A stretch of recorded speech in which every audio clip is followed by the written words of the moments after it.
issues and look forward to working with them as we've done so often in the past on trade issues.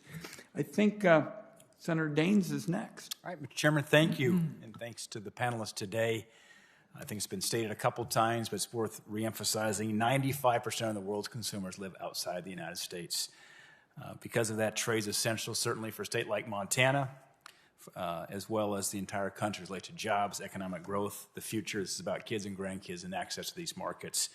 I think I'm one of the few senators that actually spent a fair amount of time working on the ground in China, launching American brands once upon a time, so I've saw this up close and personal. It's also important we work with our allies to reduce unfair barriers to trade and ensure that our farmers, our ranchers, and small businesses are able to compete in a level playing field at home and around the world. Especially true given China's growing economic and geopolitical influence. It's essential that we work with our allies and partners across the Asia-Pacific region. Last year, I traveled to India. In fact, it was towards the end of the year, and I met with Commerce Minister Goyal. We were advocating then to reduce tariffs on Montana and U.S. ag, and we saw firsthand some of their leading technology companies. It's clear that India, I believe, is going to play an even larger role in the region for years to come. If the U.S. should work to expand economic ties and consider entering formal negotiations with India, which presents an enormous opportunity for growth. It's the only other country that has 1 billion plus in their population as we think about our farmers long term, especially Montana's pulse crop farmers. Montana is the leading producer of pulse crops in the United States. India is the leading consumer in the world. If we think about other businesses that we can engage with India, in addition to just the strategic, regional, and geopolitical influence of India as a counterweight to China's growing influence. Ms. Lauritsen, in your testimony, you highlight India's high agricultural tariffs. How should the U.S. approach India and its many challenging and long-standing market access issues, whether it be on a bilateral or a multilateral basis? Thank you, Senator, for that question. And in the last couple of years of my tenure at USTR, I actually was negotiating with India to try and actually accomplish those very things. They are tough negotiators. They protect their farmers vigorously, but there are opportunities. First of all, they have retaliatory tariffs still imposed on some of our food and agricultural products as a result of the 232 steel and aluminum restrictions. That hurts our exports, including on pulses. But there are opportunities, I think, to engage with them. It's likely a kind of transactional, but you don't get anywhere if you don't sit down at the table and actually work through the issues. To try and lower their tariffs, even to our levels, would be of huge benefit to our exporters. We have a number of phytosanitary issues on wheat that could be resolved, for example, or agricultural biotechnology, ethanol. There's a long list, but you've got to be at the table, and you've got to have political will and economic incentives to achieve it. Thank you. I've been sitting here listening. I know TPP has come up a fair amount, back and forth. During my time in the Senate, I've been a supporter. In fact, I called on both President Trump and President Biden to re-engage with the Trans-Pacific Partnership. In fact, if you remember, it was President Obama that was an advocate of TPP, working more with Republican senators then. It was a unique kind of coalition to try to move forward on TPP.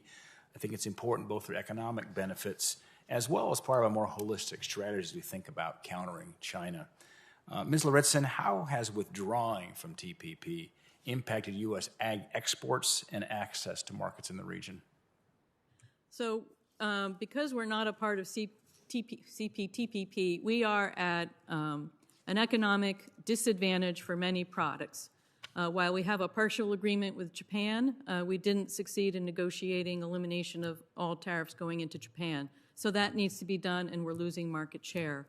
Vietnam, we also are at a significant disadvantage, for example, beef and pork in particular. So not being a partner, we are at a tariff disadvantage. Foreign buyers are going to buy based on price, and it's important that we have lower tariffs so that we can compete against Europe, compete against Australia, New Zealand, and other countries. Thank you. We've got time. I've got one more question from Ms. Lonso. You highlight many concerns about increasing digital authoritarianism around the world, particularly China, in its model of internet regulation. China's in the process of testing a digital yuan. While most countries that are looking into digital currencies are concerned about privacy implications, China's motivation stems in part from a desire to gain insights into the financial lives of its citizens. My question is, how could a push by the Chinese government to spread the usage of digital yuan outside of its own borders threaten human rights in neighboring countries around the world? Yes, that's an excellent question, Mr. Senator Daines. I think the reach of China to be able to surveil the kind of transactions and interactions of people across the region would only grow with the export of or the push to spread the digital yuan beyond its borders, and it just highlights the issue, the really important needs of security and privacy technologies for all financial transactions that happen in the region, including strong encryption and abilities to resist that kind of surveillance and censorship.